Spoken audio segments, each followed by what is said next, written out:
Buenas tardes, bienvenidos a los sábados de Agenda Ciudadana. Mi nombre es Bárbara Bloise, gracias por acompañarnos todos los sábados a las 2 de la tarde en esta su emisora Radio Panamá y por el canal de YouTube Bárbara Bloise Comunicaciones. Los invitamos a suscribirse a nuestro canal y a reportar sintonía al WhatsApp 6673-5686. Bienvenidos a nuestros invitados y al equipo de expertos que siempre están con nosotros. De inmediato, mensajes especiales del Metro de Panamá. Con la construcción de la línea 3 del metro, día tras día vamos haciendo realidad el sueño de miles de residentes en la provincia de Panamá Oeste. La línea 3 del metro elevará el tren de vida de miles de panameños que residen en Panamá Oeste y pronto será una realidad que contribuirá a un desplazamiento rápido y seguro desde y hacia la ciudad capital. Bueno, también por parte del Tribunal Electoral, les decimos que si tu hijo o hija cumple 18 años entre enero y mayo del 2024, pues recuérdales que hagan su trámite adelantado de cédula y así pues pueden ir a las oficinas del Tribunal Electoral o estar atentos a las jornadas que se estarán realizando en diferentes colegios a nivel nacional. Tienen hasta el 30 de diciembre del 2023 para realizar este trámite. Tribunal Electoral, la patria la hacemos contigo. Vamos de inmediato con nuestro segmento Panamá Noticias. Bueno, nos complace en hablarles y anunciar junto con ustedes el Premio Nobel de Economía para la estadounidense Claudia Goldin por sus estudios de la mujer en el mercado laboral. Claudia Goldin es la tercera mujer que recibe este galardón en historia de los premios Nobel. La economista estadounidense Claudia Goldin fue galardonada con el Premio Nobel en Economía, anunció la Real Academia de las Ciencias de Suecia. El Comité del Nobel informó que reconoció a Goldin por haber avanzado en nuestra comprensión de los resultados de las mujeres en el mercado laboral. Con nosotros está nuestro estimado amigo y compañero Javier Estanciola, que nos va a hablar sobre lo que significa el impacto de este galardón, de este reconocimiento a una mujer que ha hecho importantes investigaciones sobre la brecha de género en el mercado laboral y ha analizado las causas y consecuencias de esta brecha. Vamos pues con esta entrevista y regresamos con ustedes. Bueno, muy buenas tardes. Continuamos en Agenda Ciudadana con nuestro segmento Las Mujeres y sus Derechos. Hoy nos complace en hablarles de una noticia importante para todos, para todas, especialmente en el ámbito de los premios, el reconocimiento que se da a nivel internacional en los Nobel, y queremos destacar, visibilizar a las mujeres, especialmente en este segmento, conocer de su trayectoria y conocer un poco más a la ganadora del Premio Nobel de Economía, la estadounidense Claudia Goldin, por sus estudios de la mujer en el mercado laboral. Es la tercera mujer que recibe este galardón en la historia de los premios Nobel y especialmente ella pues se hace un reconocimiento por haber avanzado en la comprensión de los resultados de las mujeres en el mercado laboral. Todos sabemos que ha habido y existe no existe equidad ni equiparación de oportunidades para mujeres en el ámbito y en nuestras sociedades. Y bueno, especialmente queremos conocerla más y hemos querido tenemos un invitado especial con nosotros desde Irlanda. Estás en Irlanda, ¿verdad? Sí es. Gracias, Javier Estanciola, por haber aceptado estar con nosotros en este momento. Y Javier Estanciola es economista y escritor, es consultor económico para organismos internacionales e instituciones públicas.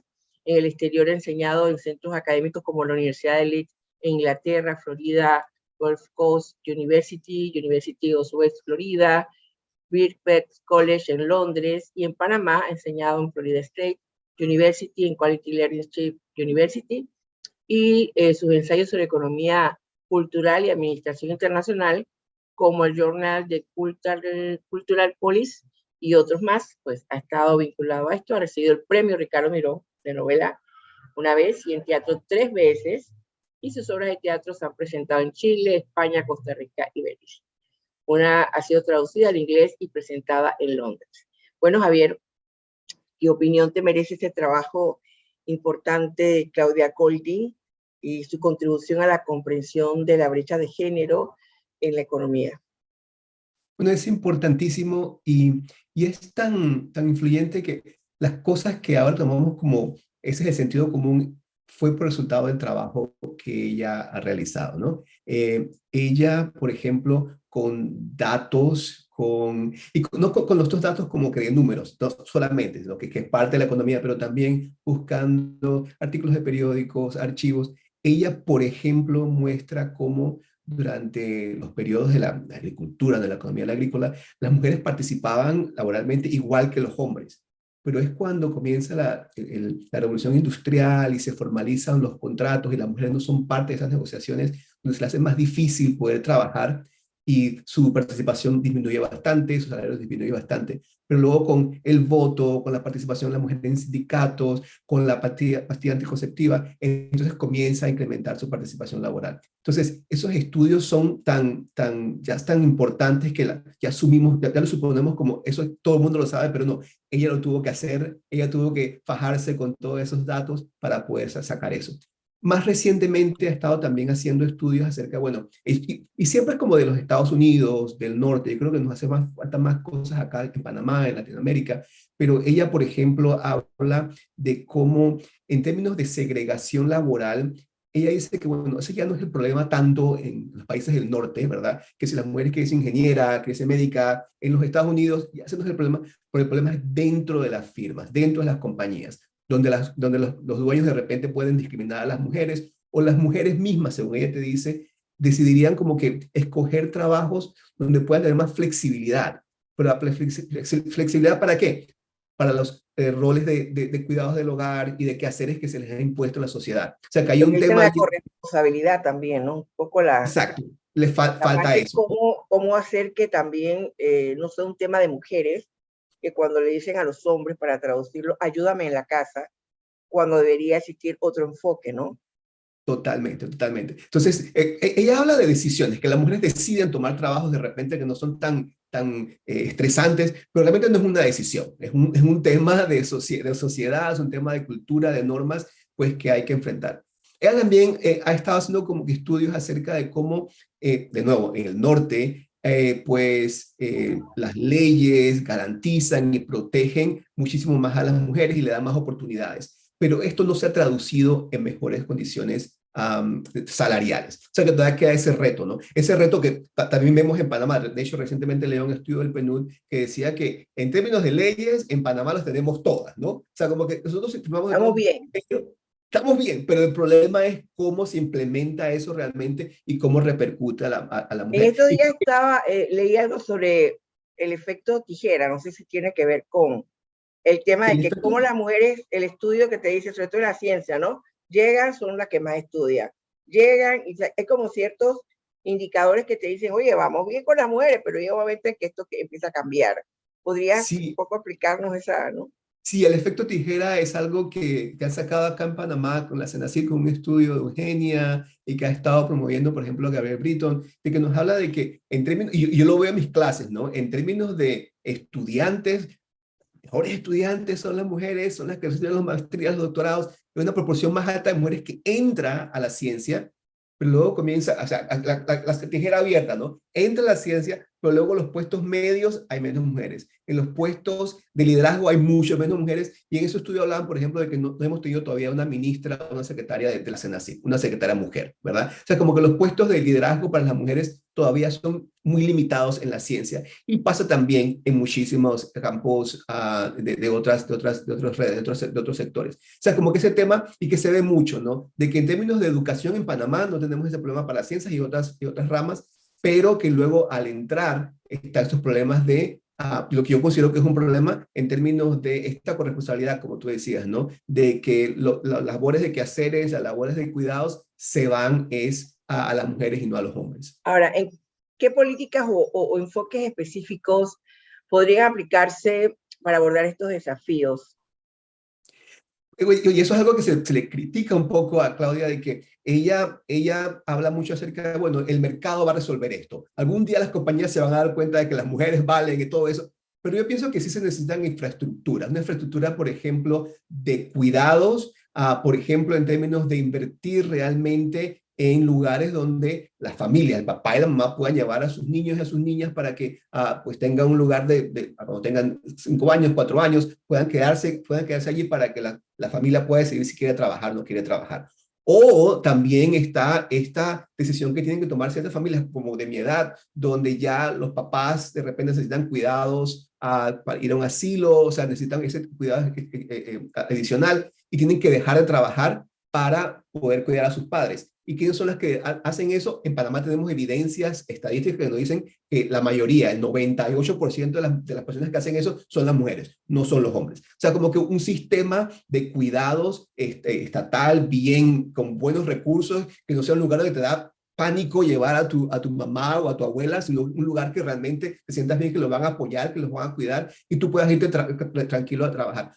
Otra cosa también que hacen en Europa es donde valoran, remuneran con dinero, ¿verdad? Tu decisión de quedarte en casa para cuidar a tus niños o a tus niñas o a tus papás o a tus abuelos. Y tú puedas entonces también recibir entrenamiento, no te quedes fuera del mercado porque tienes ingresos y tienes la capacidad también de entrenarte para cuando vuelvas al mercado laboral. Creo que esas son cosas que parecen fáciles, pero no se hacen, no se invierte en cosas como esas.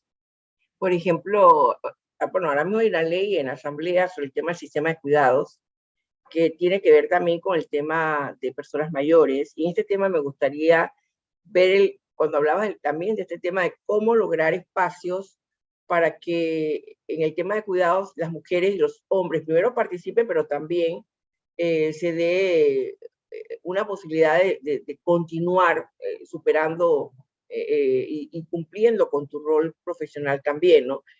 Y en este aspecto me gustaría hablar contigo de la parte intergeneracional. ¿Qué tal los modelos que busquen que los jóvenes, las personas mayores y en este mundo de este tema de lograr cerrar esa brecha de género y sobre todo en el ámbito laboral se pueda lograr algo? Dices como proyectos para apoyar esa comunicación intergeneracional, ¿no? Intergeneracional, exactamente. No sé, cuando escucho eso estoy pensando, por ejemplo, en proyectos que yo he trabajado en el Reino Unido, donde hay una especie de preocupación de que existe como una brecha entre las personas jóvenes y las personas mayores, de falta de Intergeneracional. comunicación, falta de entendimiento entre ellos. Y entonces eso es un fundamento bastante débil para cualquier proyecto social o económico que se quiera hacer. Y se hacen muchos proyectos culturales, desde la cultura, desde las artes, de los deportes, para unir a esos grupos. De hecho, en Panamá, la alcaldía de Panamá hace como 5 o 6 años tenía un proyecto como eso de llevar a niños a hablar con personas mayores para que contaran sus historias y narrar esas historias luego de forma El artística. tema de la Yo creo que soledad, eso ¿no? Como tal, ¿no? también, también. Por ejemplo, yo conozco también proyectos que hace, por ejemplo, la Cruz Roja Británica, donde, o sea, y es algo muy, muy simple, pero es muy valioso, ¿no? Eso de tocarle la puerta a una persona que tenga 80 años y hacerle el té, una cosa muy, muy británica, ¿no? Pero es ver que la persona está bien, escuchar que están bien, tomarse el té con la persona y la persona valora eso muchísimo. Y eso hay temas de, bueno, de salud, si se cayó o no se cayó, y ese tema de soledad, De de sentirse alimentación, por ejemplo. alimentación, totalmente, que se alimentó, ¿no? Ahora, volviendo a Claudia Colguín, ¿qué Sí. papel quieres tú que de la educación, o sea, cómo ves que el papel de la educación en la reducción de esa brecha de género en la línea de investigación de Claudia Colguín? Sí, ella, como buena economista de la Universidad de Chicago, ella te dirá que el tema más importante ha sido las oportunidades de educación. Yo creo que eso no se puede negar, la educación es importantísima entonces, en términos de promover esa movilidad social. Yo creo que un tema que sí tenemos que ver con este tipo de estudios es que tiende a enfocarse en mujeres profesionales de alto nivel de educación, y en Panamá también tenemos esa situación, donde tú ves, por ejemplo, cifras acerca de promedios de ingresos. No estamos mal en Panamá, pero eso es resultado de mujeres que están en clase media alta, que les está yendo bien. Pero como nos dice la economía de género, hay un problema allí de que, bueno, estamos olvidando a mujeres que no tienen esa posibilidad de educación por muchísimas cosas culturales, temas económicos, y se la están pasando bien o no la están pasando bien. En Panamá sabemos que hay pobreza en términos de género, hay desigualdad en términos de género, y ese es el problema, ¿no? Y yo creo que Por ser con la mujer, educación, si eres negra, por ser india, sí, O sea, Y no es solamente educación lo que va a resolver el así problema es. allí. La educación es importante, pero no es suficiente en ese caso en particular. ¿Y cuál sería entonces ese camino?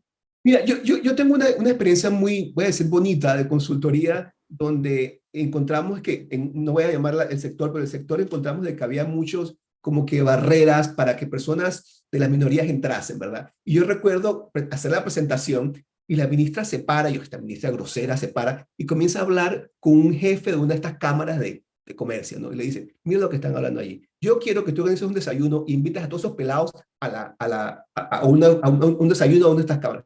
Y el ¿Esto señor lo dónde hizo fue? en Panamá, eso fue en Ok. Panamá, ¿verdad? No debe decir el sector, pero es ese gesto de abrirle las puertas a la gente, ¿verdad? Y el señor dijo, y la verdad es que dijo, no puedo creer que la gente piense eso, le abrimos las puertas, hicieron un desayuno, armaron un comité, armaron eventos y todavía están trabajando. O sea, eso de abrir las puertas es importante y decirle, mira, aquí hay gente preparada y sí, entiendo que tú quieras trabajar con gente que tú conoces, que es tu mismo grupo, pero abre las puertas. Y cosas como las cámaras de comercio son importantes para abrir las puertas. Y creo que ese rol de bouncer, ¿no? Es importante que los ministros lo tienen, las personas que trabajan en cámaras de comercio, las personas que trabajan también en educación, a veces tienen contactos con empresas y llevar a estudiantes que sabes que no tienen ese acceso, que no tienen esas conexiones y hacer los internados, hacer las pasantías. Todas esas cosas importan muchísimo. Abrir esas puertas es importante. El aporte de Claudia Golding en el tema de brechas de género, para un poco resumir y recordarla, si yo tuviera que decirle a un salón de clase de hombres y mujeres universitarios eh, quién es y por qué es importante destacar su papel y su aporte. Es importante porque hasta cuando ella hizo ese trabajo no se tomaba en serio la idea de que los problemas de género, la brecha de género no se va a resolver hasta que no resolvamos el tema de la división de labores en la casa.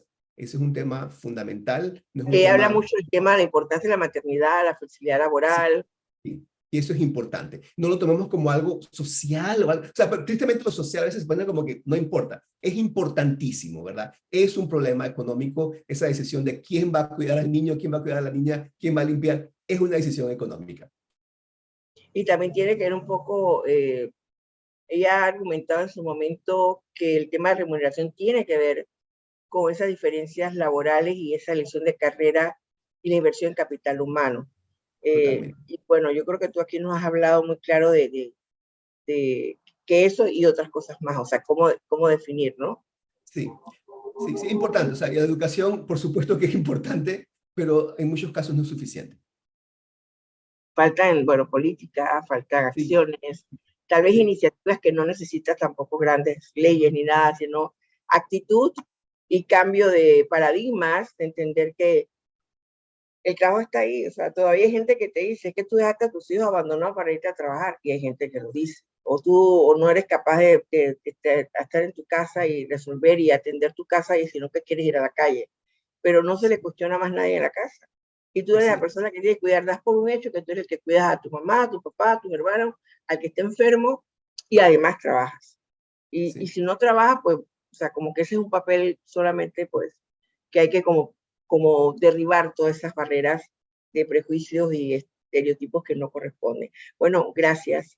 Gracias, Javier, porque gracias a sé que ti. muy lejos, estás allá en Irlanda, me dijiste, ¿no? Y Así es, bueno, sí. haciendo todos tus proyectos y muy agradecida por esta oportunidad que nos das de ampliar ese y conocer más a Claudia Golding desde esa perspectiva importante desde Panamá, ¿no? Saber qué Así es. tenemos que hacer y caminar. Muchas Gracias. gracias y buenas tardes. Bye, que estés bien. Muy Bye. agradecida. Hasta luego. Seguimos aquí en Agenda Ciudadana. Adelante. Bueno, información importante del Metro de Panamá. Las zonas de trabajo en la carretera panamericana se encuentran debidamente señalizadas. Siga las recomendaciones para evitar accidentes de tránsito y de esta manera preservar la seguridad de todos los conductores y peatones. Y si tu hijo o hija cumple 18 años entre enero y mayo del 2024, y bueno, anda un poco despistado, ocupado o en otra cosa, bueno, recuérdale que puede hacer su trámite adelantado de la cédula para que estén listos para votar en las elecciones generales del 2024. Tienen hasta el 30 de diciembre del 2023 para hacer este trámite. La verdad que la primera vez que votas, siempre, siempre Es un honor, es una alegría, es una emoción, o debería serlo. A veces que pasa que la gente está muy desencantada, pero efectivamente hay que motivar a nuestros jóvenes a que vayan por ese voto responsable por los mejores candidatos y los mejores líderes de Panamá. Adelante, Joana Elizabeth Cook con el segmento Ciencia en Panamá y el entrevistado del día de hoy. Buenas tardes para todos los que nos escuchan a través de Radio Panamá y nos ven a través del canal de YouTube Bárbara Bloise Comunicaciones. Estamos en el segmento de Ciencia en Panamá y en esta ocasión tenemos en la cabina virtual de Radio Panamá a Yuri Hertzfeld, presidente biogeoquímico de iGrow Sustainable Industries y también es el vicepresidente de la Fundación Ciencia en Panamá. Y hoy estaremos hablando sobre el tema devastación ecológica en Panamá. Bienvenido, Yuri, ¿cómo estás? Muy buenas tardes, gracias por la invitación, Bárbara, Joana. Un placer estar aquí con todos ustedes en Agenda Ciudadana, nuevamente. Bienvenido, Bueno, bienvenido. Bienvenido. Tenemos aquí que la evaluación comparativa del nivel de devastación causada por diferentes actividades humanas, entre ellas la agricultura, desarrollo inmobiliario, actividad pecuaria, minería, son puestas en contexto. Atención a actividades agropecuarias y su incorporación de técnicas ecológicas. Agricultura regenerativa es primordial para la restauración ecológica de Panamá. Yuri, a ver, o sea, ¿cómo empecemos, bueno, por nuestra propia huella, la que está alrededor de nosotros, el desarrollo inmobiliario? ¿Cómo eso contribuye al tema de la devastación ecológica y esa reflexión que nos quieres traer el día de hoy? Bueno, el tema con la planificación o la falta de planificación de desarrollo es un problema grave. El objetivo de este artículo que publicamos es de poner un poco esto en contexto comparado con lo que hoy en día está siendo un poco más volátil la conversación con el tema respecto de la minería y demás, ¿verdad? Y para mí es importante lograr que podamos poner en contexto el nivel de devastación que ha ocurrido en nuestro país en los últimos 150, 200 años tal vez, exacerbado en los últimos 50, 60 años de manera exponencial esta devastación. Y el tema específicamente con el tema inmobiliario es que en Panamá desafortunadamente han habido muchos esquemas de ordenamiento territorial o planes de ordenamiento territorial que se convierten en casas de papel, ¿verdad? En planificaciones en papel que al momento de ejecución, a nivel de desarrollo y de planificación, tal vez tengamos una idea eh, no tan mala de cómo ubicar y cómo utilizar el suelo, pero el problema que ocurre es al momento de ejecutar los proyectos, el modus operandi es elimina toda la vegetación que hay en el sitio y construye y planta casas, y esta forma de construcción lo que hace es pasarle el problema al aguas abajo, literalmente. Entonces, no solamente agua en formas de inundaciones, sino también en temas de polución de las aguas superficiales, polución de las aguas subterráneas, una falta de sistemas de de aclimatización o climatización del ambiente como lo hacen los árboles. Hablamos mucho de cambio climático y de estos 2.5 grados centígrados que estamos tratando de prevenir, a los cuales a nivel mundial, la temperatura a nivel mundial llegue, pero el solo hecho de plantar un árbol, para los que vivimos y hemos experimentado esto, creo que toda la humanidad lo ha experimentado, en un día soleado te paras afuera y es un calor y te paras abajo de un árbol y el cambio de temperatura es de 5, 6 hasta 10 grados a veces, puede ser en ciertos lugares. Y Entonces, también lo que está pasando en nuestras ciudades es que donde antes habían casas, se están construyendo edificios y que están cubriendo edificios o también plazas, pero que están cubriendo toda la superficie de concreto. O sea, Así es. la ciudad está perdiendo esa capacidad de absorber agua cuando llueve. Sí, aquí el tema del desarrollo urbano y la modernidad y todo se impone con una fuerza increíble, donde todo prima el dinero y las ganancias, y al final la parte de preservar, que es un desarrollo sostenible, como que no está en el chip de ninguno de la gente que anda en los negocios, ¿no? No, y para mí es importante en esta conversación de si una actividad es devastadora y si una otra actividad es devastadora del medio ambiente y que está poniendo en riesgo la salud, nuestra capacidad de mitigar o adaptarnos al cambio climático, ¿cuál de estas actividades de verdad son el elefante, como llamamos en el artículo, el elefante en el cuarto, ¿verdad? Entonces, yo siempre, y llevo ya varios años hablando de esto, es que si uno ve a Panamá, y no sé si es posible de repente que lo podamos ver ahorita mismo en esta sesión, en una vista desde Google Earth, ¿verdad? Pero si uno ve a Panamá desde el espacio y trata de ver la devastación que ha ocurrido en Panamá, básicamente las áreas que no se ven verde oscuro, todo lo demás. Yo exhorto a todo Panamá, a todos los panameños, panameñas, que hagan este ejercicio, lo pueden hacer en Google, en su celular. Y lo que nos vamos a dar cuenta, y no justifico tampoco que la minería sea una actividad que no deba ser monitoreada y fiscalizada correctamente.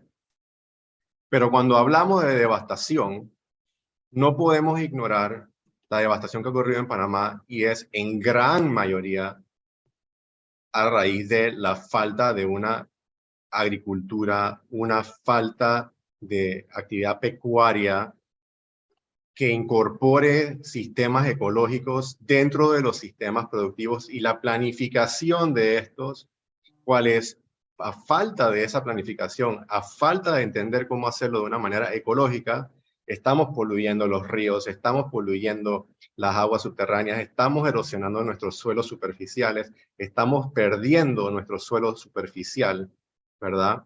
Estamos contaminando las áreas marino-costeras, eutrificándolas, llenándolas de nutrientes, de todo tipo de situación.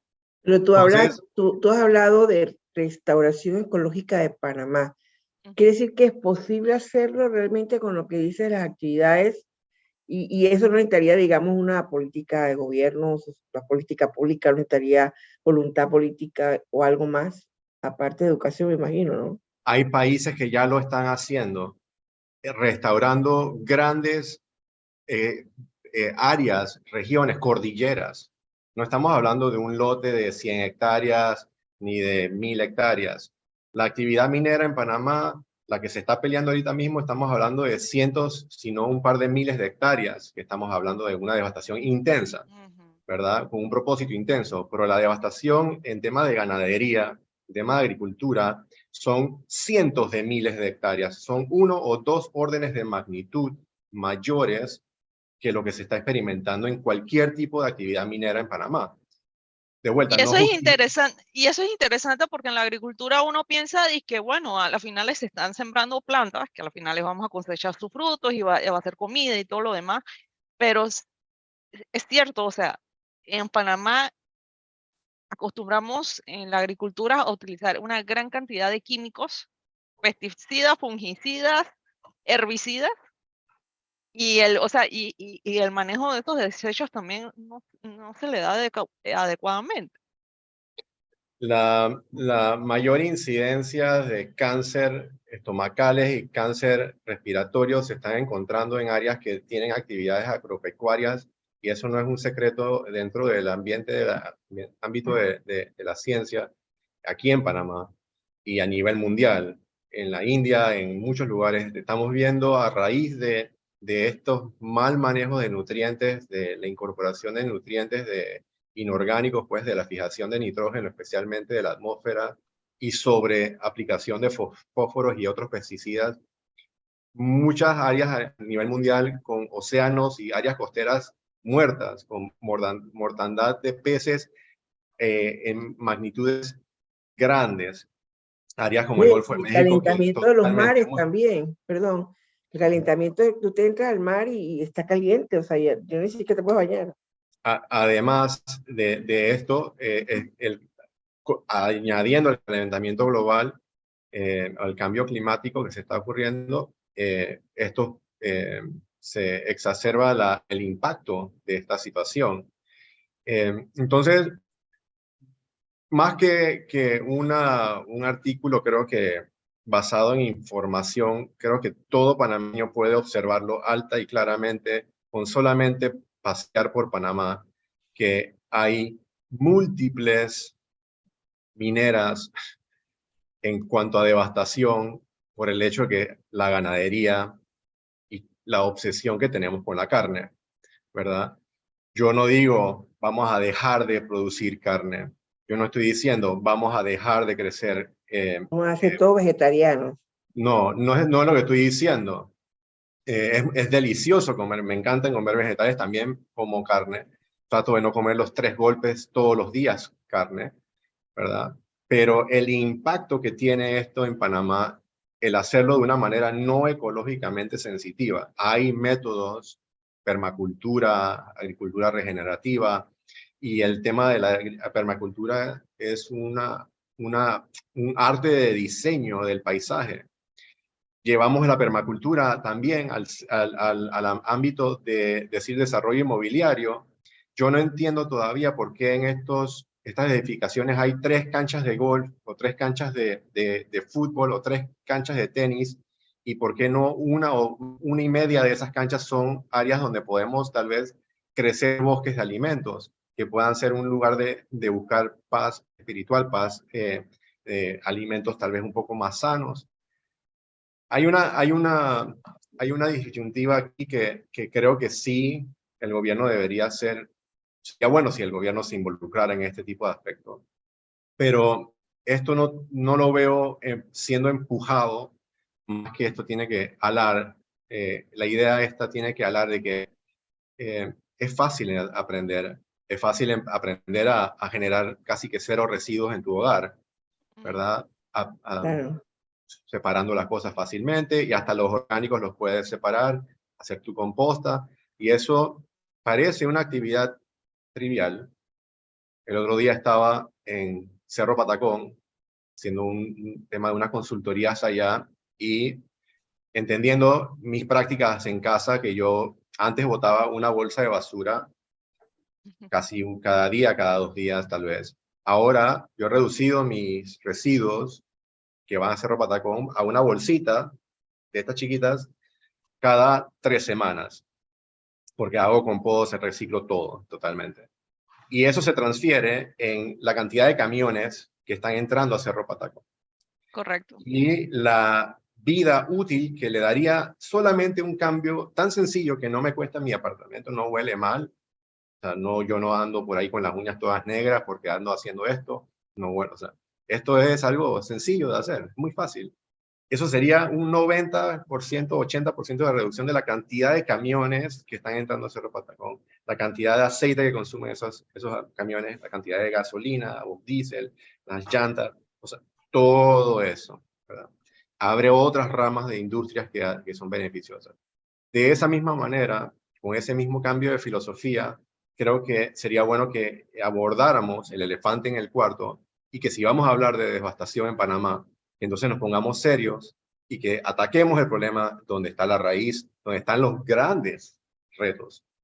Y que si ya hay partes en el mundo que lo han hecho, que han restaurado montañas, no estamos hablando de vuelta de 100 hectáreas ni 1000 hectáreas, decenas o sea, miles de hectáreas, solamente con planificación bien hecha, que crea abundancia, crea restauración del proceso de la hidrología de un sitio, crea procesos de purificación del agua en el proceso, purificación del aire y bienestar para la población, económicamente y de todo. Entonces, si ya sabemos que lo podemos hacer y podemos poner a miles, si no cientos de miles de personas a trabajar en esto, ¿por qué no lo hacemos? Entonces, hagámoslo. Entonces, el punto de este artículo es poner las cosas un poco en perspectiva y creo que poner la bola un poquito más arriba hablemos de los problemas más grandes que tiene Panamá, que son originados de esta falta de actividades conscientes, por decirlo así. Bueno, muchas gracias, Yuri, por esta reflexión que nos traes, porque realmente yo sigo escuchando las noticias, por ejemplo, el tema de las inundaciones, de que la gente tira basura a la calle, y yo digo, es que ya tenemos que ir un poco más allá. Nada más es ver a nuestro alrededor, en nuestras ciudades, donde antes habían casas con jardines, ya no existen esos jardines para absorber el agua.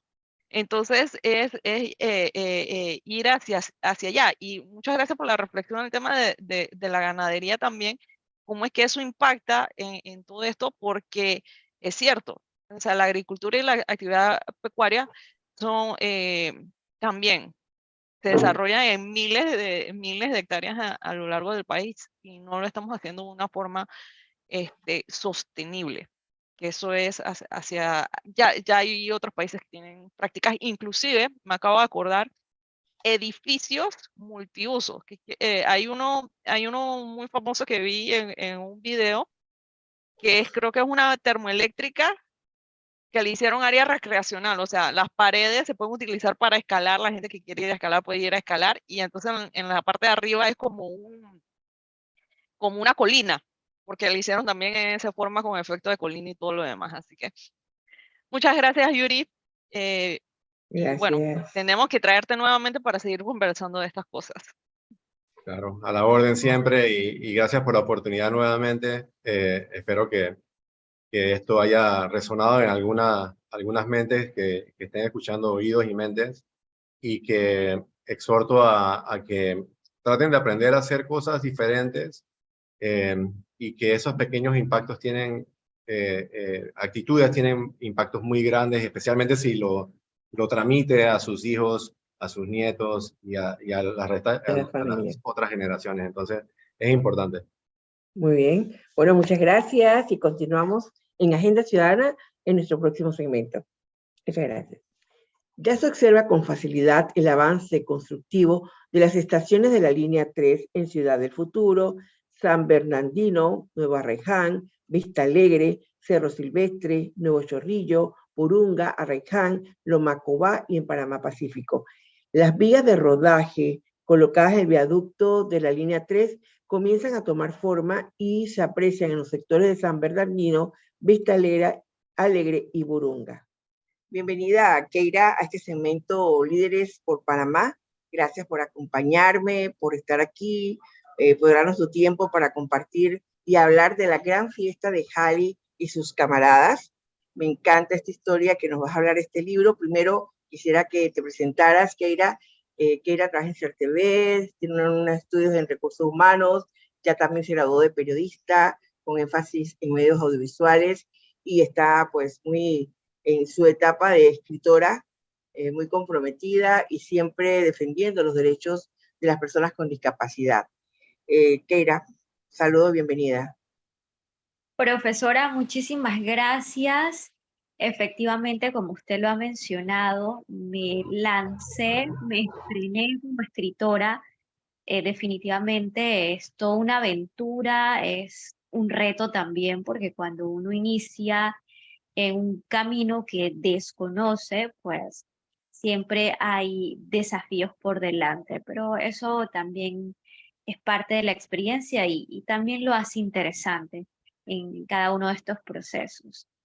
Como usted lo ha mencionado, soy periodista, también soy una persona con discapacidad visual y laboro actualmente en la emisora estatal de CERTV Nacional FM como periodista y también tengo un programa de radio tipo revista que se llama Actívate. Escribir este libro para mí fue la oportunidad de descubrir también otras habilidades, y también de desahogar un sueño que crecía dentro de mí desde hace muchos años y era escribir un libro. En este caso muy puntual es un cuento infantil, La gran fiesta de Hal y sus camaradas, que aborda principalmente el tema de la discapacidad. También aborda el tema de los valores, porque es algo que siempre tiene que estar presente en la vida no solo de los niños, sino también en la vida de los adultos, el amor a los animales, a la naturaleza. También menciono el tema de la educación vial, así muy por encima en una de las páginas que contiene este cuento infantil, porque creo que es importante también hablar de estos temas a los más pequeños de la casa. Y Hallie es una niña muy curiosa, es una niña que le encanta bailar, que le encanta jugar, que le encanta ser amigos, como muchos niños que nos están escuchando en este momento. Y bueno, ¿De justamente dónde, Keira, de dónde es Hallie? Y exactamente toda esa personalidad de esa niña, qué es lo que le toca vivir. No lo contemos todo para que la gente busque el libro, ¿no? Obviamente. por supuesto, sí. Bueno, Hallie, esta historia comienza en la provincia de Chiriquí. Y debo decir que este cuento es panameño también, porque menciono muchos lugares de Panamá, muchos lugares que conocemos y lugares muy bonitos de nuestro país. Entonces, bueno, Hallie es una chica que crece, que nace allá en Chiriquí. Y bueno, la vida la va llevando en distintos escenarios donde va conociendo a cada una de sus camaradas, de sus amigos, de sus compañeros, y es justamente su curiosidad la que la lleva a descubrir otros mundos posibles. Y bueno, es una historia muy interesante porque trata de niños de entre 9, 10 años y yo creo que es la oportunidad que he tenido a través de este libro de visibilizar y normalizar desde la niñez el tema de la discapacidad. Lo interesante de este cuento para niños es que no solamente la diversidad, o sea, las personas con discapacidad y sus discapacidades, ¿no? Sino también la diversidad étnica, cultural, y Sí. cómo haces para que, cómo existe, pues para que esas historias, esos personajes se encontraran y al final, si tuvieras que decir, hombre, ¿cuáles son lo que hay que poner en la mesa de los panameños en nuestra reflexión sobre los derechos de las personas con discapacidad y los derechos a la propia identidad de estos niños? O sea, ¿cómo fuiste creando esa reflexión en torno para hacer estos personajes? Sí, claro, cómo los fui conectando y uniendo, ¿no? Para que Hallie llegara a todos ellos y finalmente también todos se conocieran y todo terminara súper chévere, ¿verdad? Sin dar tantos detalles. Pero Hallie es una niña de 9 años que tiene muchas características como seguramente muchas de las niñas nos escuchan ahorita, a esta hora. Hallie es una niña que estudia, es una niña que le gusta bailar, que va a la escuela, que va a una caminata, es una niña que convive con sus vecinitos en la comunidad y en cada uno de estos escenarios donde ella se relaciona con otros niños, ella va conociendo a sus camaradas. Y Hallie es el conector, Hallie es ese punto de encuentro donde ella va conociendo a Helen, a Mateo, a Sandy, a Azul, y a todos ellos los va conociendo en todos estos escenarios. Y lo interesante es que ella, sin ser una experta, porque ella desconoce todo esto, para ella todo esto es nuevo, es una niña que siempre está muy dispuesta y cuando algo no lo sabe, porque claro está, definitivamente y más a esas edades, es imposible saberlo todo, porque estamos aprendiendo, estamos justamente en la escuela, formándonos en muchas asignaturas como español, matemática, y poco escuchamos de estos temas, al menos que tengamos un compañerito, ¿verdad? Y la maestra hable, que tenemos en clases un compañerito sordo, un compañerito ciego, un compañerito con discapacidad física o discapacidad intelectual. Entonces, ella tiene a su alrededor, ella siempre consulta con su abuelita Nieves, que es de la comarca, no de Bugler, y me encanta porque su abuelita es muy, muy sabia, es una señora que siempre le habla con naturalidad a su nieta querida, a Hali, y le va comentando de cómo ella puede, porque ella no sabe y tiene miedo y piensa que a lo mejor si juega con Helen, que es una niña ciega, se va a caer y se va a estrellar y le va a ocasionar un accidente bailando, qué sé Todos yo, los porque temores que da la diferencia, ¿no? O sea, el ser diferente, lo desconocido y el temor que puede llegar. Keira, exacto, y su abuelita le va explicando de todo esto de forma sencilla. Ujú. la abuela es la sabia, la que le va diciendo cómo deben ser esas relaciones entre niños con discapacidad y niños con diferente diversidad Pues son étnica, sus los indígenas, abuelitas, su mamá, su afro. papá, la maestra, los adultos le van explicando a ella, algunos adultos, pues. Keira, y cuando tuviéramos que hablar incluso de tu experiencia, ¿crees que en Panamá nos falta mucho para lograr ese respeto a la diversidad y a las personas con discapacidad? Bueno, definitivamente Panamá, como muchos otros países en Latinoamérica, sí es cierto que tenemos grandes e importantes retos por seguir avanzando en distintos ámbitos, ¿no? Como educativo, laboral, deportivo, cultural, social, salud, cultural, en fin.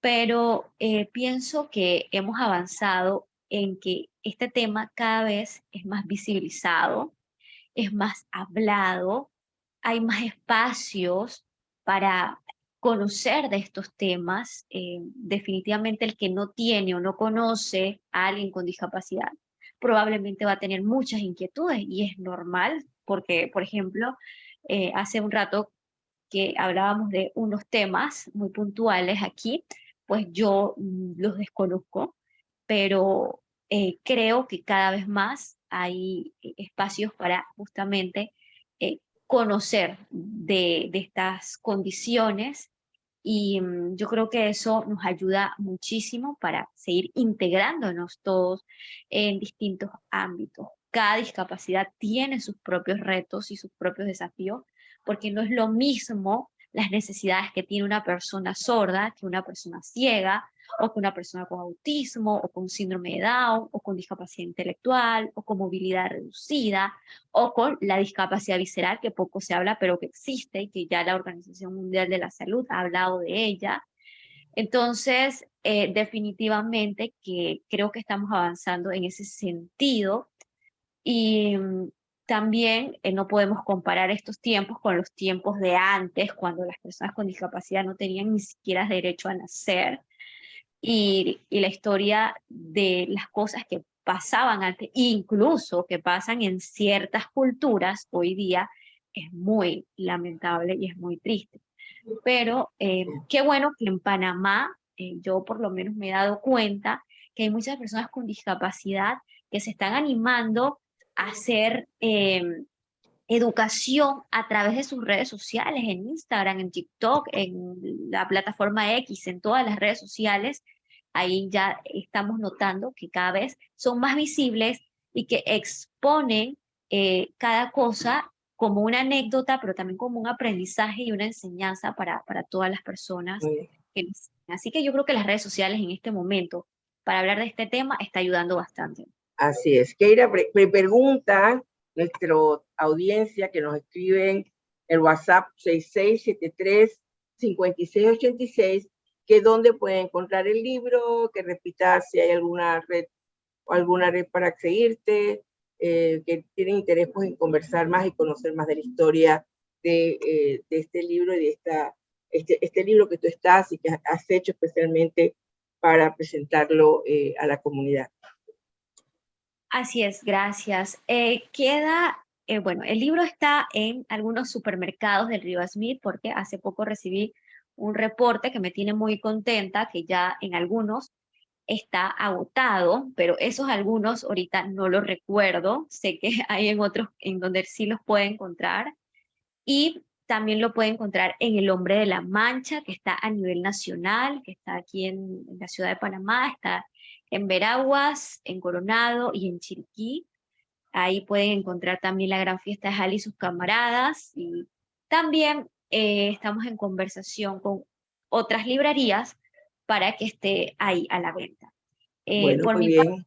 pueden Sí. encontrar en mi Instagram como Keira, Keira es con K y latina, keira.dg, ese es mi usuario en Instagram. Y bueno, ahí cualquier consulta, lo que usted quiera saber de mi libro, pues con muchísimo gusto. Bueno, gracias. Muy orgullosa de ti, mi estudiante de periodismo clase A, Gracias. Arleti, para que sepas. Es una distinguida estudiante profesional y me alegro por tus éxitos, te felicito y muy, muy orgullosa de todos tus logros. Gracias, Keira, y bueno, seguimos adelante aquí en Agenda Ciudadana. Vamos a un cambio y regresamos con ustedes para nuestro segmento de Economía Plateada. ¿Quién dice que es tarde? Con nuestra gran doctora Arleti Pinel. Ya regresamos. La línea 3 beneficiará a una población de más de 500.000 habitantes en la provincia de Panamá Oeste. Con el sistema monorriel atenderá una demanda inicial de 160.000 usuarios. En la carretera panamericana se desarrollan frentes de trabajo de la línea 3. Por la seguridad de los conductores recomendamos respetar las señales de tránsito y manejar con precaución para evitar accidentes. Recomendamos a los conductores también del área de Panamá Oeste reducir la velocidad en las áreas de influencia de la obra y recuerden que los límites de velocidad establecidos en estas zonas de construcción en la carretera panamericana es de 40 kilómetros por hora. Bueno, y recuerden que pueden obtener un título de la prestigiosa Universidad de Chile estudiando completamente en Panamá en programas de doble titulación con Quality Learnership University. Estudia una maestría en Administración de Empresas o en Finanzas, que está pues reconocida por la Universidad de Chile y pues con programas considerados número 1 en Latinoamérica. Aquellos interesados pueden llamar al 264-0777 de esta prestigiosa universidad y recuerden, digan que lo escucharon aquí en Radio Panamá y su programa Agenda Ciudadana. Y bueno, Romanel es sinónimo de calidad en todo el mundo. Usted puede conocer y disfrutar estas joyas que son enchapadas en oro en 18 quilates, hipoalergénicas y no contienen níquel, haciéndolas ideales para personas con alergias. No se ponen negras ni pierden el color y pueden, por supuesto, comprar online a través del sitio www.calilanicolas.com. Bueno, ahora sí veamos nuestro segmento de Economía Plateada y quien dice que es tarde, esa campaña contra el gradaísmo que ha impulsado e impulsa un sector importante en nuestro país, liderizado por la doctora Arleti Pinel, que va a dar inicio de inmediato en la atención a la invitada del día de hoy. Bueno, adelante Arleti Pinel con el segmento de Economía Plateada. ¿Quién dice que es tarde? Pues sí, qué bueno estar aquí de nuevo.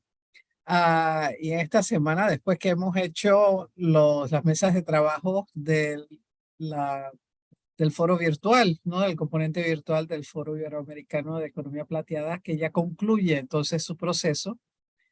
Y pronto sabremos cuáles son las recomendaciones de las personas que participaron y ya tendremos cosas bonitas para después, ¿no?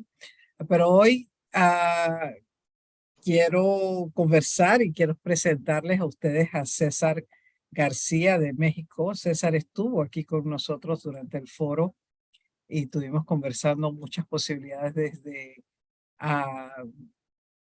intercambio, no solamente con Panamá, sino con las colegas que vinieron de Perú, que vinieron de Colombia.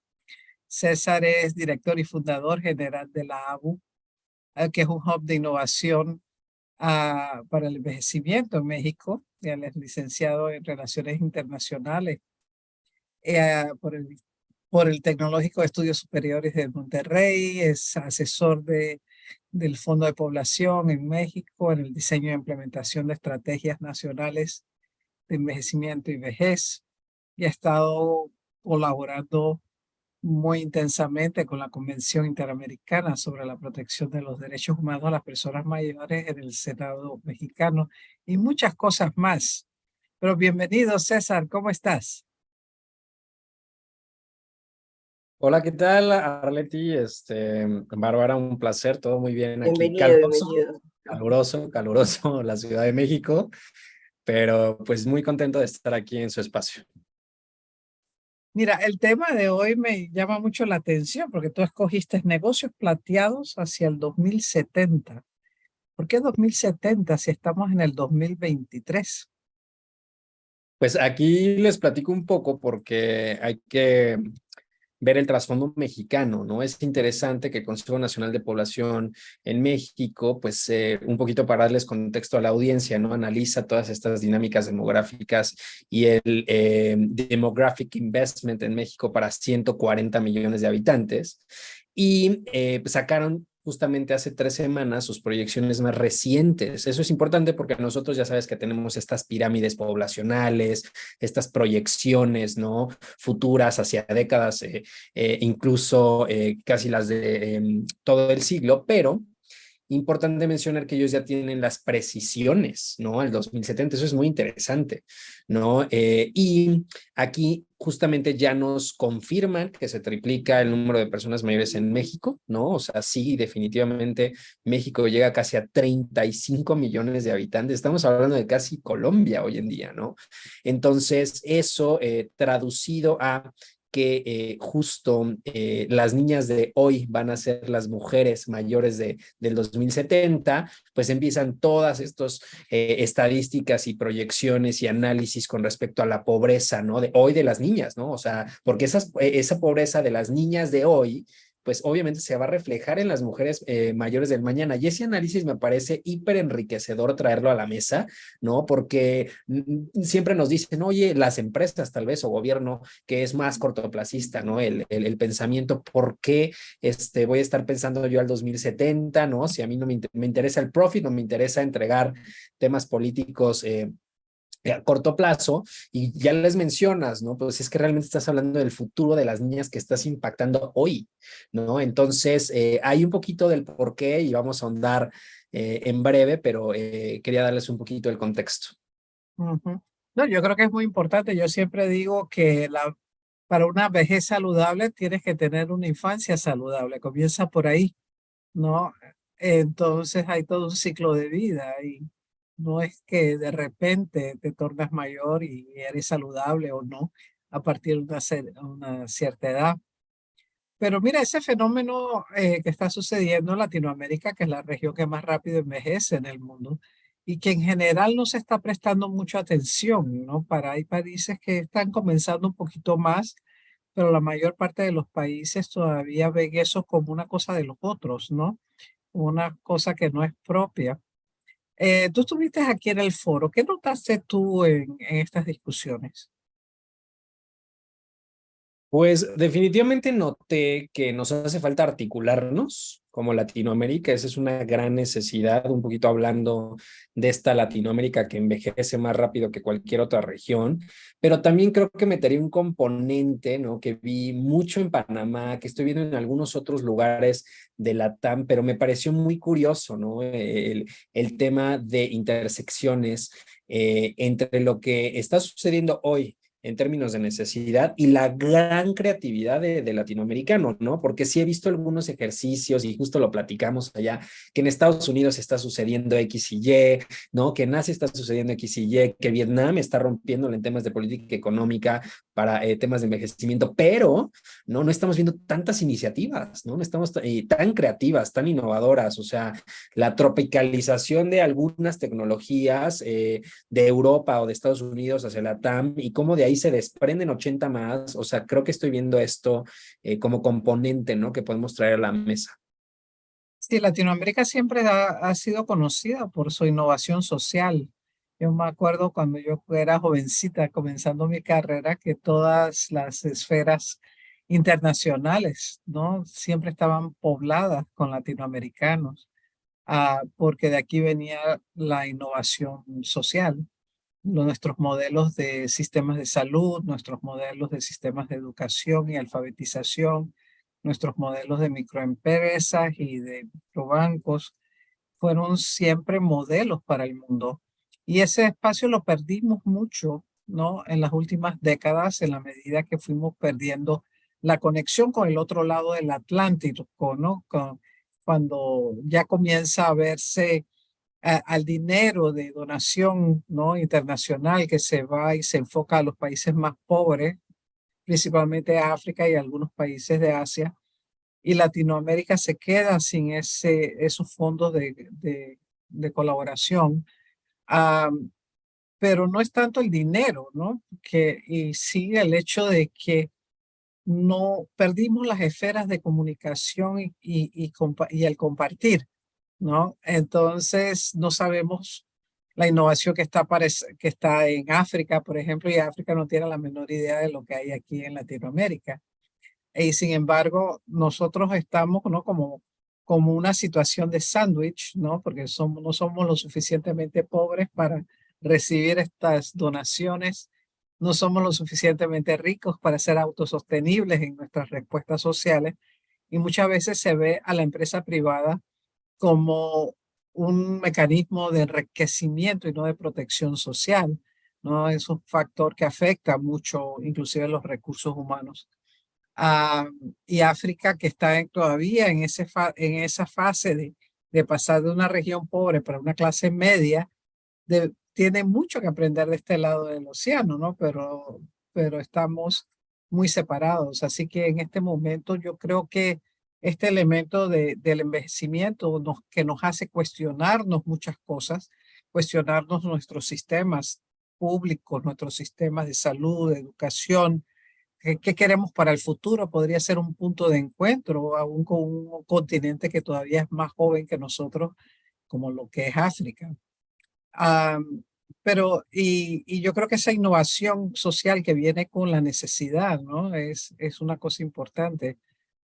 Y cómo protegerla, ¿no? Porque quería que nos conversaras un poquito porque hablamos mucho de trabajo, de inserción laboral, hablamos mucho de inversión, ¿no? Y que las inversiones son muy parcializadas en Latinoamérica, ¿no? Generalmente las inversiones privadas se van para países grandes, ¿no? Como México, como Brasil, Colombia. Países como chiquititos, así como Panamá, se nos pasan por arriba. Entonces, pero las inversiones vienen con ciertos modelos, ¿no? Entonces, ¿cómo podemos aprovechar nosotros esa creatividad nuestra para poder mejorar esas inversiones que pueden venir, o usar nuestra creatividad para inclusive llamar a inversiones de impacto social, ¿no? Que necesitamos mucho en esta región? ¿Cómo lo ves tú, César? Pues mira, ahorita estoy como tomando mis notas porque es una bomba de ideas, ¿no? Definitivamente con base en las necesidades que tiene nuestra región. Y empezaría por el tema definitivo de la creatividad con base en la necesidad. Creo que Argentina es un gran ejemplo de esto, ¿no? Hemos visto muchísimo movimiento en temas de age management, age banking en Argentina, siendo, ¿no?, ahorita uno de los países más golpeados en temas de crisis económica, que no es nueva definitivamente, ¿no? Pero sí hemos visto, ¿no?, que ayudados con su ley, porque tiene una ley muy interesante, lástima que no tiene tantos recursos, ¿no?, que es el caso justamente de Colombia, pero al final el análisis, ¿no?, de cómo podemos proteger, ¿no?, esta economía que al final se entrelaza con esta economía plateada de productos y servicios con personas mayores. Yo diría que es un poco aliándonos, o sea, definitivamente esta creatividad se tiene que aliar ya, porque yo aquí lo pongo, o sea, un ejercicio muy práctico fue el que hiciste ahorita con esta cumbre, ¿no?, de economía en Panamá, ¿no?, este foro, donde ya hubo esta discusión, ¿no? Y hay siguientes pasos, ¿no? Estos siguientes pasos son, por supuesto, más aprendizaje, más alianzas, y al final creo que debe entrar una agenda, ¿no? Porque ahorita justo lo que estamos haciendo en temas de México, ¿no? Tenemos una alianza con diferentes secretarías para generar la cumbre de economía plateada en 3 pasos en los siguientes 3 años, ¿no? Un poquito, el primero es concientizar, o sea, se llama justamente Silver Learning. Después, el siguiente año es más de toda la parte de inclusión, ¿no? Como esta parte de Silver Inclusion, y al último es un tema de Silver Impact, ¿no? Que son como los pasos que creo que la TAM tiene que seguir, ¿no? Primero tenemos que conocer, ¿no? ¿Qué es el envejecimiento y vejez? Conocernos, ¿no? Definitivamente, y educarnos de qué es, cuáles son estas oportunidades para posteriormente ya incluir, que sería mi segundo paso, y en concordancia con lo que estamos mencionando, que sería para aprovechar las herramientas que ya existen, la capacidad instalada que ya tenemos de toda esta creatividad, pues sería muy bueno ponerlo como menú, ¿sabes? O sea, ¿qué modelos tenemos de empleabilidad? ¿Qué modelos tenemos para gestionar política pública? ¿Cómo podemos nosotros editar investigaciones o crear investigaciones o compartir investigaciones que son útiles para generar los proyectos que hoy necesitan nuestras regiones, ¿no? Porque un caso es, por ejemplo, Panamá. No, pero por ejemplo, Panamá justo es como del tamaño de Hidalgo, ¿no? En México. Y a través de eso podemos gestionar los diferentes escenarios, ¿no? Porque todo lo que se está haciendo en temas de Silver Economy para lo que es Brasil, pues realmente es aplicable por estados, ¿no? En algunos países, y viceversa, ¿no? Podemos definitivamente aprovecharlo de esa forma, y es como yo veo la oportunidad económica, porque ahí, para terminar un poquito mi intervención, tú mencionabas, ¿no? Es que viene esta inversión a países como Brasil y México, pero también es bueno que la audiencia sepa en qué se está invirtiendo este dinero, ¿no? Porque vuelvo a lo mismo, si no concientizamos, aprendemos, no podemos aplicarlo en temas de envejecimiento y vejez. Hoy, en donde se aplica en México, se lo digo a la audiencia, es un poco en temas de género, LGBT, y tema de mujer, ¿vale? Y cómo hemos hecho nosotros para poder incidir directamente es un poco con esta creatividad y decir, ok, existe un fenómeno que se llama feminización de la vejez, género, y metemos ahí los recursos. O sea, no hay una partida hoy en día, y eso te lo digo desde UNFPA, no hay una partida para temas de envejecimiento y vejez. Entonces, al final se vuelve hiper complejo, ¿no? Poder incidir en temas de Silver Economy, y tenemos que ponernos triplemente creativos. O sea, ahí es un llamado a la acción para, por favor, no hay que generar campañas más grandes como la que tú seguramente nos vas a comentar el día de hoy, que es el paso número 1 para poder realmente hacer un coco wash, ¿no? Un silver wash, porque no sé cómo llamarlo, porque no quiero que suene como el green wash, pero sí quiero que suene como un cambio de mindset, ¿sabes? Sí, la parte de sensibilización es la primera, ¿no? Para después entrar en la parte de educación, ¿no? Y después promover. Y es muy interesante que cuando pensamos tú haces bien de hacer la tarea, ¿no? Tu mensaje de hacer la tarea es ver a dónde está viniendo el dinero y cómo saber posicionar a nuestro producto, ¿no? De acuerdo con esas fuentes de financiamiento. Y que esta es una cosa mundial, ¿no? Y que generalmente cuando estamos hablando de salud, por ejemplo, somos muy malos para eso, ¿no?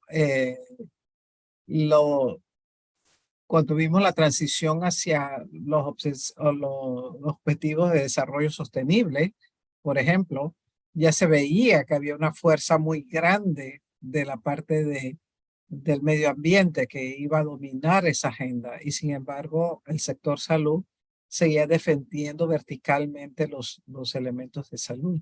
No supo hacer el argumento que el ser humano, así como estás defendiendo tú el oso polar, estás defendiendo, ¿no? Todos estos animales, que el ser humano es un animal que merece ser protegido también, y que la salud entra dentro de ese elemento de salud planetaria, ¿no? No tuvimos esa habilidad, y casi desaparecemos de los objetivos de desarrollo sostenible, ¿no? Por causa de eso. Ahora ya como que hemos puesto las pilas, y obviamente nos damos cuenta que la salud es esencial para el desarrollo, así que hay que protegerla. Pero cuando hablamos del envejecimiento es todavía más difícil, ¿no? Porque como el envejecimiento tenemos todavía mucho esta idea de que, ay, sí, el viejito pobrecito que hay que protegerlo, ¿no? O hay que darle limosna, o es como, los viejitos son los otros, ¿no? Entonces, y no vemos el proceso de envejecimiento como un elemento normal, y no lo vemos como un elemento, no, de que puede ser saludable, que puede ser activo, que puede ser productivo, que es lo que acaba dando mucho el elemento de la economía plateada. Pero dime un poco, César, desde el punto de vista de trabajo, ¿no? Porque tú tienes varias iniciativas, ¿no? Y tienes iniciativas que tienen que ver con las empresas para no promover la inclusión de varias generaciones dentro del sector de trabajo.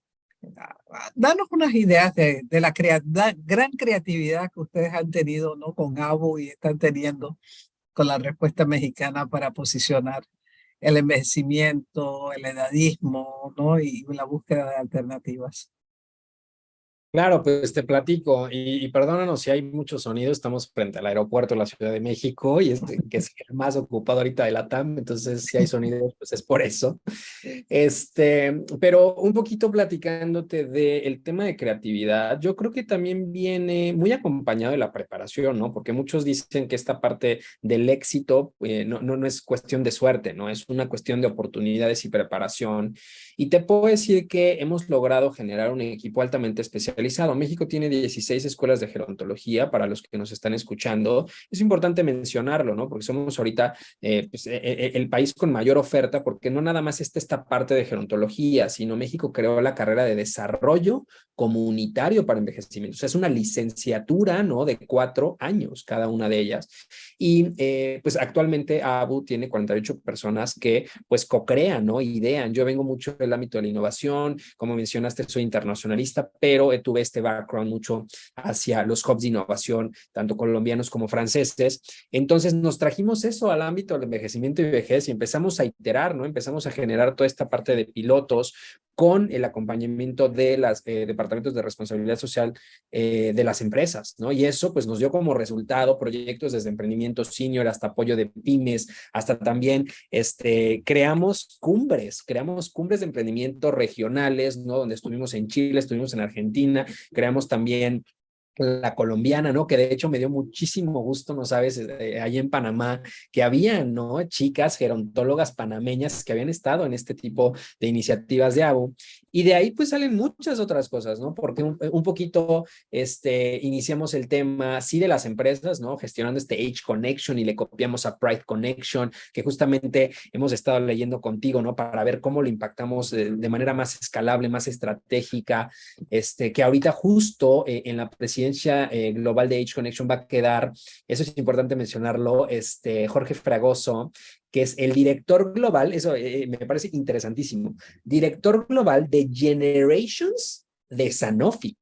¿Vale? Para los que no lo conozcan, pues es una de las farmacéuticas más grandes a nivel global, ¿no? Y eso me parece también interesante porque van a generar mucho más creatividad a través del globo, ¿no? O sea, ¿cuáles son estas buenas prácticas? Y es por eso, ahí terminando un poco la intervención, pues que ABU se nutre, ¿no?, de estos corporativos globales y se nutre de esta parte de sostenibilidad y también de la necesidad, porque si bien nosotros no nos adaptamos tal cual a la línea de trabajo de una empresa o de responsabilidad social corporativa, porque eso nunca lo recomiendo, ¿no? Estar hibridando totalmente tu razón de ser, ¿no? Mejor cuestiónatela, ¿no? O sea, pero no la cambies, o sea, como tal, porque justamente mucho de lo que nosotros estamos en trabajo digno, ¿no?, se adaptó a los lineamientos de los corporativos en temas de emprendimiento, ¿no?, en temas de oficios. Entonces, si los corporativos como grandes como Coppel, Citibanamex o Cemex, ¿no?, que suenan un poco a nivel regional, sus líneas de trabajo eran empleo digno, pues ABU ya tenía background al respecto porque se alineó no con ellos, sino con las tendencias globales. Entonces ahí es un poco también a manera de consejo, ¿no?, para terminar la intervención, ¿no?, que podemos ver cuáles son estas tendencias globales y adaptar la necesidad, ¿no?, de las personas mayores y esta pobreza, ¿no?, que se ha llevado a cabo en nuestros países. Entonces ahí dejaré un poco el consejo, ¿sabes? Como seguir las tendencias, unirnos y co-crear. Y yo creo que es muy importante esto de la conexión, ¿no? Realmente las redes están ahí y las soluciones en redes siempre son mucho más rápidas y productivas y van a escala con mayor facilidad, ¿no? Esta cuestión de realmente tener redes que conectan y que están distribuidas, pero que co-crean conjuntamente.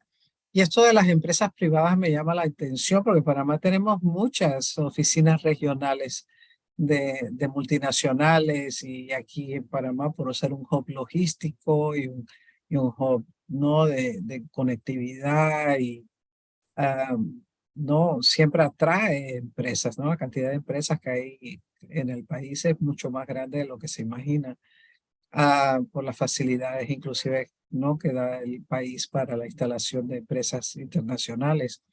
¿Cómo crees que podríamos, ¿no? Optimizar eso en Panamá? El hecho de que tenemos todo este capital privado que no está realmente mirando a la vejez, pero ¿qué se necesitaría para incorporarlos dentro de una respuesta regional? Vaya que es un preguntón, ¿eh? Pero es un preguntón de análisis, porque así que, como decimos, la tengo en la punta de la lengua, pues tampoco, ¿eh? Yo creo que allí es la gran tarea que tenemos todos, pero tengo algunas opiniones, ¿no? Para que también no me crucifiquen de que dimos la respuesta incorrecta. Y yo me iría un poco hacia qué podemos hacer hoy con las empresas o a nivel nacional primero, ¿no? Porque ya después nos podemos ir a la parte regional. Un México, un Panamá, ¿no? Siento que son hubs, ¿no? De esta parte de creatividad e innovación y que tienen muchas empresas fervientes, a diferencia de otros países. Por ejemplo, Colombia se me ha hecho bastante complejo, ¿no? A nivel corporativos, ¿no? Un tema Bogotá, están bastante herméticos, no tienen una estrategia de responsabilidad social empresarial. Eso a diferencia de un Brasil y México, que sí yo veo ferviente, ¿no? El tema de los famosos ERGs, ¿no? Que realmente están impactando las estrategias de las empresas. Entonces, te puedo decir una buena práctica de cómo podemos hacerlo. Yo en mi LinkedIn, por ejemplo, busco algunas empresas y les menciono que desde UNFPA, ¿no? Que ABU es un socio implementador de UNFPA, soy como juez y parte porque habemos 3 pelados en México haciendo esto, y al final les explicas a las empresas que estás creando una estrategia ERG que impacta el envejecimiento y vejez. Entonces de repente dicen, ¿qué? ¿Cómo? ¿Por qué? Suena diferente, suena cool, suena sexy, era lo que yo decía mucho en la cumbre, no hay que poner la vejez sexy, ¿no? Eso es lo que hacen los mercadólogos y no estamos mercantilizando con las personas mayores, sino estamos poniendo el tema de manera relevante, ¿no? Con un título diferente que llame la atención, ¿no? Entonces al final esto es lo que puede realmente llevar, ¿no? Al siguiente nivel, ahora sí, a la parte regional, ¿no? Porque si estamos hablando que un Colombia, que un Bolivia, ¿no? Tal vez que un Chile, ¿no? Que empiezan pocas empresas a tratar este tema, a impactar el tema de vejez, yo creo que podemos definitivo ir articulando las que sí con las que no, compartir estas buenas prácticas y mencionarle, como es el caso ahorita en la promoción, ¿no? Que sacamos la carrera plateada, ¿no? En México, le dijimos a Nestlé, oye, en Chile ya hicieron esto, tú Nestlé ya hiciste esto, ¿por qué no lo haces acá? Yo creo que ahí está la clave, Arleti, ahí está la clave, ¿no? Buscar tal vez estos regionales. Oye, ¿sabes qué? Cemex, ¿dónde está? Abu ya habló con Cemex. Entonces, ¿por qué no lo podemos hacer en Panamá? ¿Por qué no lo podemos hacer en Colombia, que hay plantas de Cemex? Claro que lo podemos hacer. Y eso es un ejemplo de que ya hicimos en pandemia, ¿no? Fue cuando nos expandimos a Colombia, teníamos un programa que se llamaba Abu Conecta, ¿no? Conectamos a casi 10,000 miembros voluntarios corporativos, que ahí está otra clave. En México se paga por el voluntariado corporativo. Entonces, pagaron para que nosotros conectáramos a personas mayores que estaban en cuarentena. Entonces, fíjate qué interesante porque se generó una plataforma en 17 días, una cosa, una loca, ¿no? Las personas mayores, las personas en asilos y residencias se metían para capacitarse rápido y decirle a sus personas mayores cómo era la dinámica telefónica, ¿no? Y ahí te cuento la experiencia porque para mí fue fascinante, porque obviamente se crea esta plataforma, un voluntario mexicano le habla a otra persona mayor mexicana, ¿no? Aunque está del otro lado de México, pero había esa conectividad y de repente salieron 83 personas capacitadas de Barranquilla en la plataforma, ¿no? Porque la web, claro que es global, la línea telefónica no. Entonces, ahí fue como la encrucijada. Oye, César, me dice la coordinadora, ¿sabes qué? Hay 83 personas mayores con un más 57. ¿Qué vamos a hacer? O sea, aquí los voluntarios mexicanos no le pueden llamar a Barranquilla. Entonces, hay un poco del ejercicio porque Marta Herrera, que era la presidenta de Cemex, era madrina de Abu. Entonces, le pedimos el favor, le decimos, oye, conéctanos rápidamente con voluntarios de la planta de Barranquilla. Nos dice, por supuesto que sí, claro que sí. Entonces, en menos de 12 días ya teníamos voluntarios capacitados de Cemex Colombia listos para activarnos. Entonces, dime, Arleti, si eso lo logramos en 12, 13 días, ¿cómo no podemos hacerlo con el resto de las empresas. Claro que lo podemos hacer, tenemos que hacerlo de manera inteligente, replicar, cruzar diferentes recursos, ¿no? Como es el caso de Disney, Hasbro y N. Te puedo dar muchísimos ejemplos porque estamos en esto 24/7, pero espero, ¿no? Ha hablado un poquito de la fórmula, ¿no? Que nosotros pensamos desde acá. Sí, yo creo que CEMEX, inclusive CEMEX tiene una cátedra en la Universidad Tecnológica de Panamá. Ah, entonces, que nos ayudaría inclusive para incorporar capacitación dentro de la universidad.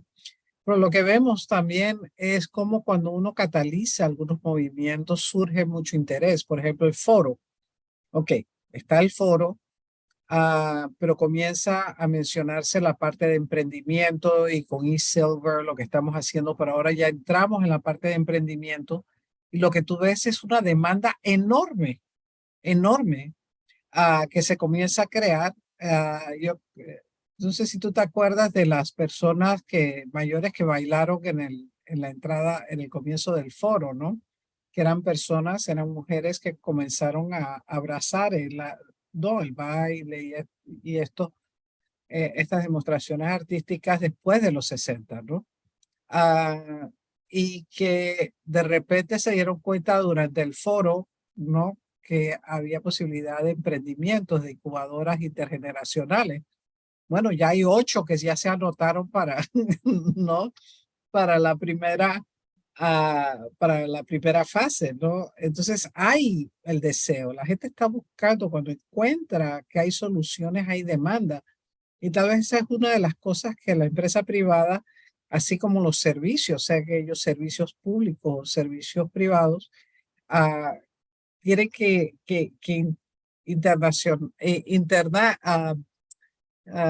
tiene que comprender que la demanda está ahí y no cuesta mucho no alertar a esa demanda, pero no hay nada peor que crear una demanda y no tener oferta. Entonces, si vamos a crear demanda, pongámonos las pilas para comenzar a estructurar la oferta más rápidamente de lo que pensamos, ¿no? Y la empresa privada creo que tiene esa gran ventaja de poder estar ahí, poder a ser más ágil que muchas veces las estructuras estatales, por ejemplo, que son más burocráticas, que no tienen otro tipo de procesos. En la empresa privada no, ella puede introducir agilidad en la innovación y en la difusión de la innovación. En este caso, muchas veces la innovación social, pero también la innovación tecnológica que acompaña, ¿no?, los procesos para el envejecimiento. Pero ya estamos llegando al fin, César, ¿no? Y quisiera que nos dijeras así, ¿no? Antes de despedirte, ¿no? Tu mensaje aquí para Panamá. Claro, pues acá definitivo, un poquito el mensaje va unido a lo que comentas con respecto a la oferta y la demanda, ¿no? O sea, yo sí veo que tal vez a nivel regional no hay que inventar el hilo negro, o sea, el tema de emprendimiento nosotros lo tomamos justamente de Bogotá, ¿no? Nos lo trajimos a México, ahora tú lo estás viendo fervientemente, ¿no? Que existe ya esta demanda, entonces sí creo que ahorita un poco de la tarea para Panamá puede ser pues analizar como esta capacidad instalada que ya tiene, ¿no? Ver qué productos, qué servicios, qué creaciones ya tienen las organizaciones de la sociedad civil panameña, más la parte de responsabilidad social corporativa, ¿no? Unirla y compartirla, ¿no? Compartirla me parecería brillante porque es lo que yo vi, ¿no? En Panamá, muchísima creatividad, proyectos, me encantó lo de Bretaña, por ejemplo, ¿no? Que ahorita va a ir otro de los asociados de UNFPA y estamos hablando con la encargada de Bretaña.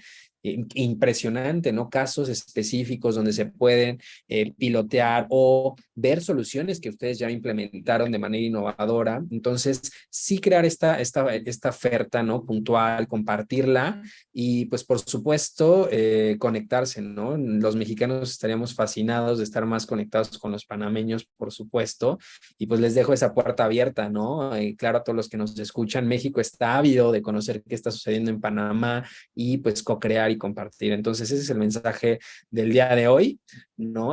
Cambiemos el mundo, pero juntos. Exactamente. Bueno, muchas gracias, César. Ahí aquí te vamos a esperar en Panamá muchas veces, porque creo que tenemos mucho, mucho para co-crear. Claro que sí, Aleti, muchas gracias por el espacio. Bárbara, igual, muchas gracias. A sus órdenes. Muy bien.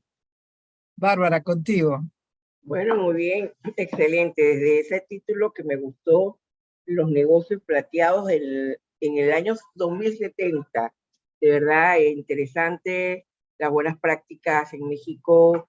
Me gustó mucho la opinión y las impresiones que nos ha dado César sobre su presencia en Panamá, que fue muy grata, y todo lo que es la iniciativa que se impulsa, ¿no? Desde Panamá y por supuesto liderizado por ti. Lo de AU me parece excelente, Arleti, toda la parte de encontrar las empresas en Panamá que están haciendo en otras partes las transnacionales y todo lo que se puede valorizar aquí, ¿no? Para seguir adelante. Si es que Sí, sé que no... aquí comenzaremos también a asociarnos aquí con el Edge Connection para darnos un poquito de fuerza. Así, yo tomé muchas anotaciones de este excelente segmento de hoy aquí en Agenda Ciudadana. Bueno, gracias a Pinky Concepción, a los controles de Radio Panamá. Nos despedimos deseándoles que terminen de disfrutar su sábado de Agenda Ciudadana. Los invito a suscribirse en el canal de YouTube, Bárbara Bloise Comunicaciones. Recuerden comunicarse con nosotros. Darle las gracias a todos nuestros invitados del día de hoy. Les habló Bárbara Bloise. Los espero el próximo sábado a las 2 de la tarde aquí en Radio Panamá y en nuestras redes sociales para la Bloise Comunicaciones. Gracias, muy buenas tardes, que disfruten su fin de semana. Gracias, Pinky Concepción, en los controles de Radio Panamá. Nos despedimos deseándoles que terminen de disfrutar su sábado de Agenda Ciudadana y los invitamos a suscribirse en el canal de YouTube Bárbara Bloise Comunicaciones y seguirnos en todas nuestras redes sociales. Continúen en sintonía de Radio Panamá y su programación regular. Les habló Bárbara Bloise y los espero el próximo sábado a las 2 de la tarde aquí en Radio Panamá y nuestro canal de YouTube. Buenas tardes.